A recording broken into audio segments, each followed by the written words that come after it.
Sir, హిందూపూర్‌లో Balayya Babu గారి మీద పరిపూర్ణానంద గారు పోటీ చేయడానికి మీ అభిప్రాయం ఏంటి? పరిపూర్ణానంద్ గారి ఇంటర్వ్యూ నేను 2 సార్లు విన్నా నేను. హ్మ్. అంటే ఆయన 2 సందర్భాల్లో మాట్లాడిన ప్రెస్ మీట్‌లు విన్నా నేను. ఒకదానికి ఏం చెప్తారంటే ఆయన, నేను హిందూపూర్ పార్లమెంట్‌కి భారతీయ జనతా పార్టీ అభ్యర్థిగా పోటీ చేయాలి అని చెప్పని గత సంవత్సర కాలంగా నేనిక్కడ కృషి చేస్తా ఉన్నా. ఇక్కడ ప్రజలతో మమేకమవుతా ఉన్నా. ఇక్కడ ప్రజలు కూడా నన్ను ఆహ్వానిస్తా ఉన్నారు. మా పార్టీ నాయకులకు కూడా నేను గత సంవత్సర కాలం నుంచి చెప్తా ఉన్నా. అప్పటికి కూటములు ప్రస్తావన లేదు. ఇప్పుడు కూటముల ప్రస్తావన వచ్చింది.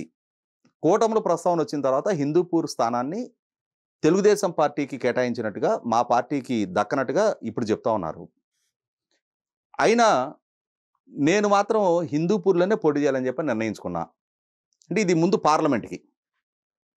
తర్వాత ఆయన ఇంకొంచెం దాన్ని ఎక్స్‌టెండ్ చేసి ఏం చెప్తున్నారు అనంటే, ఎందుకని హిందూపూర్ కేటాయించలేదు అని చెప్పని మా పార్టీ నాయకులతో మాట్లాడా.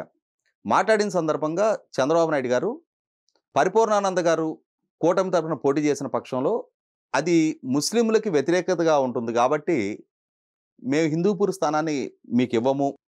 ఆయన అభ్యర్థిత్వాన్ని మేము వ్యతిరేకిస్తున్నామని చంద్రబాబు నాయుడు గారు అన్నట్టుగా ఈయనకెవరో వాళ్ళ నాయకులు చెప్పారంట. హ్మ్. అంటే నన్ను హిందువులకి కట్టుబడి ఉన్న వ్యక్తిగా, అంటే ముస్లిం ఓటు కోసం చూసుకుంటూ నా అభ్యర్థిత్వాన్ని వ్యతిరేకించారు కాబట్టి, నేనిప్పుడు హిందూపూర్ అసెంబ్లీకి కూడా పోటీ చేయాలని చెప్పని నిర్ణయం తీసుకున్నా ఇండిపెండెంట్‌గా అని చెప్పని ప్రకటించారు.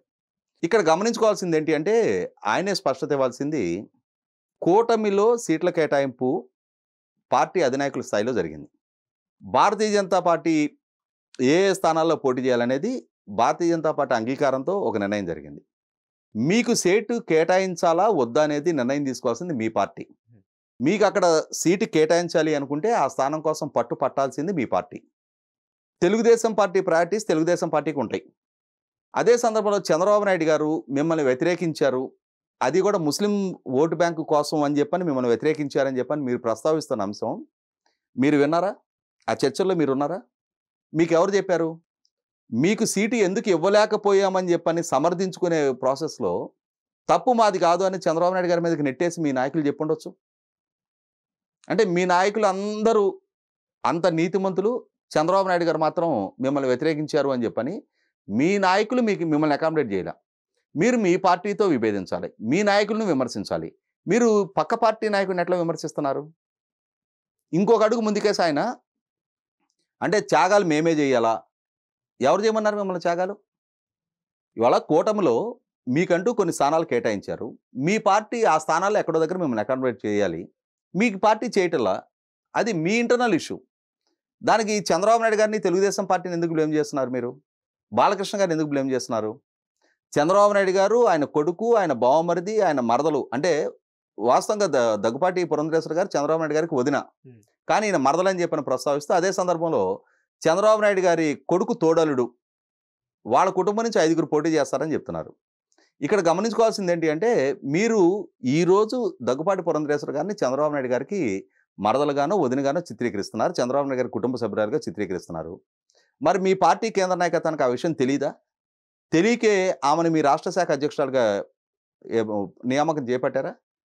ఈరోజు ఆమె నాయకత్వంలో ఆంధ్రప్రదేశ్ రాష్ట్రంలో మీ పార్టీ శ్రేణులు పోరాడుతా ఉన్నాయా?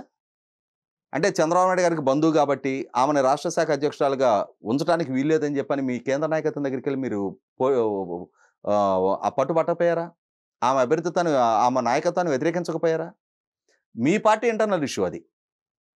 2004 ఎన్నికలకు నాటికే చంద్రబాబు నాయుడు గారితోటి విభేదించి, రాజశేఖర రెడ్డి గారి నాయకత్వంలో దగ్గుపాటి వెంకటేశ్వరరావు గారు, పురంధరేశ్వరి గారు కాంగ్రెస్ పార్టీలో జాయిన్ అయ్యి, ఆమె కాంగ్రెస్ పార్టీ నుంచి 2 సార్లు ఎంపీగా పోటీ చేసి, కేంద్రంలో మంత్రివర్గంలో పనిచేయటం జరిగింది. చంద్రబాబు నాయుడు గారి మీద దగ్గుపాటి వెంకటేశ్వరరావు గారు పుంఖానుపుంఖానాలుగా పుస్తకాలు రాయటం జరిగింది చంద్రబాబు నాయుడు గారిని విమర్శిస్తూ. ఆయన, పురంధరేశ్వరి గారు మొదటి నుంచి కూడా చంద్రబాబు నాయుడు గారితోటి రాజకీయంగా విభేదించిందే రాష్ట్రానికి తెలుసు. ఈరోజు మీ అభ్యర్థిత్వం దగ్గర వాళ్ళకి సన్నిహిత్వము, బంధుత్వం ఉన్నట్టుగా ఇప్పుడు ప్రస్తావిస్తున్నారు. అంటే ఆమెను మీ పార్టీలో జాయిన్ చేసుకున్న రోజు, మీ పార్టీ రాష్ట్ర శాఖ అధ్యక్షురాలుగా నియామకం చేసుకున్న రోజు, మీ నాయకత్వానికి ఈ విషయం తెలీదా? మీకు మాత్రమే తెలుసా? ఇవాళ మీకు సీటు దక్కలేదని ఉక్రోషం ఉంది. మీకు సీటు కేటాయించాల్సింది మీ పార్టీ. మీ పార్టీని మీరు డిమాండ్ చేయండి.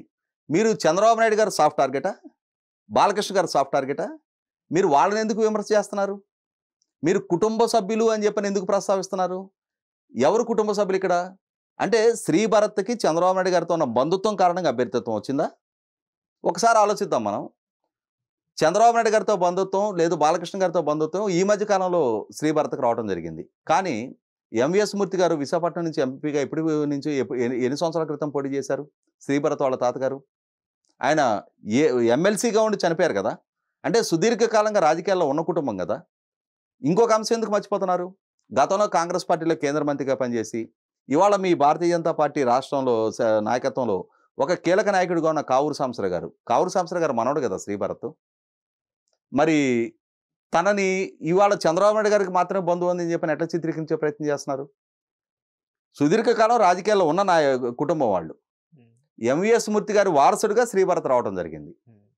చంద్రబాబు నాయుడు గారితోటి, బాలకృష్ణ గారితోటి బంధుత్వం కలక ముందు నుంచి దశాబ్దాల పూర్వం నుంచి ఎన్టీ రామారావు గారి హయాం నుంచి ఎంవీఎస్ మూర్తి గారు విశాఖపట్నంలో ఎంపీగా ఉన్నారు. 1991లో ఆయన విశాఖపట్నంలో ఎంపీగా నెగ్గడం జరిగింది. అటువంటి ఆయన్ని ఈరోజు మీరు ఇప్పుడు చంద్రబాబు నాయుడు గారికి కుటుంబ సభ్యుడిగా చిత్రీకరించే ప్రయత్నం చేస్తున్నారు. మీ ఉక్రోషం, మీ బాధ అర్థమవుతుంది. మీ పార్టీలో మీకు ప్రాధాన్యత ఇవ్వాలా? అది మీ పార్టీ ఇంటర్నల్ అఫైర్. దాన్ని మీరు తెలుగుదేశం పార్టీకి ఆపాదించి ఇప్పుడు బాలకృష్ణ గారి మీద ఇండిపెండెంట్గా పోటీ చేస్తారు. చేయండి. ఇప్పుడు కూటమిలో పొత్తు కుదిరి ఎవరి సీట్ల పంపకం జరిగిన తర్వాత భారతీయ జనతా పార్టీ నాయకుడిగా మీరు రెబల్గా మీరు తెలుగుదేశం అభ్యర్థుల మీద పోటీ చేస్తారు. మీరే దారి చూపించినట్టు అవుద్ది. మిగిలిన మీ స్థానాల్లో తెలుగుదేశం అభ్యర్థులు అక్కడ అవకాశాలు కోల్పోయినాడు, వాళ్ళు కూడా ఇండిపెండెంట్గా పోటీ చేస్తారు. అంతిమంగా నష్టపోయేది ఎవరు? మీ వల్ల తెలుగుదేశంకి ఓటు ట్రాన్స్ఫర్ అవ్వాలా? తెలుగుదేశం వల్ల మీకు ఓటు ట్రాన్స్ఫర్ కావాలా? ఇవాళ ఆంధ్రప్రదేశ్ రాష్ట్రంలో 2014లో కానీ 19లో కానీ మీకున్న బలాబలాలెంతో మీకు అవగాహన లేదా? ఇవాళ తెలుగుదేశంతో అలయన్స్లో 6 పార్లమెంట్ స్థానాలకు మీరు పోటీ చేస్తున్నారు. ఖచ్చితంగా తెలుగుదేశం జనసేన శ్రేణులు మీ అభ్యర్థులను ఓన్ చేసుకొని మీకు ఓటు ట్రాన్స్ఫర్ జరగాలి. మీరు తెలుగుదేశం అభ్యర్థులు పోటీ చేసే దగ్గర ఇండిపెండెంట్గా మీరు పోటీ చేస్తే ఖచ్చితంగా మీరే మార్గం చూపించినట్టు మీ అభ్యర్థుల దగ్గర తెలుగుదేశం వాళ్ళు కూడా అవకాశాలు కోల్పోయిన వాళ్ళు పార్లమెంట్ అభ్యర్థులుగా, అసెంబ్లీ అభ్యర్థులు వాళ్ళు కూడా ఇండిపెండెంట్గా పోటీ చేస్తారు. కాబట్టి పరిపూర్ణానంద గారు, మీరు స్వామి, సంయమనం ఉండాలి. రాజకీయంలో ఫ్రస్ట్రేషను అన్ని సందర్భాల్లో పనిచేయదు. ఒకవేళ ఫ్రస్ట్రేషన్ చూపే సందర్భం వస్తే మొట్టమొదటగా మీకు రాజకీయంగా అవకాశం కల్పించని మీ నరేంద్ర మోడీ గారిని, అమిత్ షా గారిని, జేపీ నడ్డా గారిని వాళ్ళని నిలదీయండి.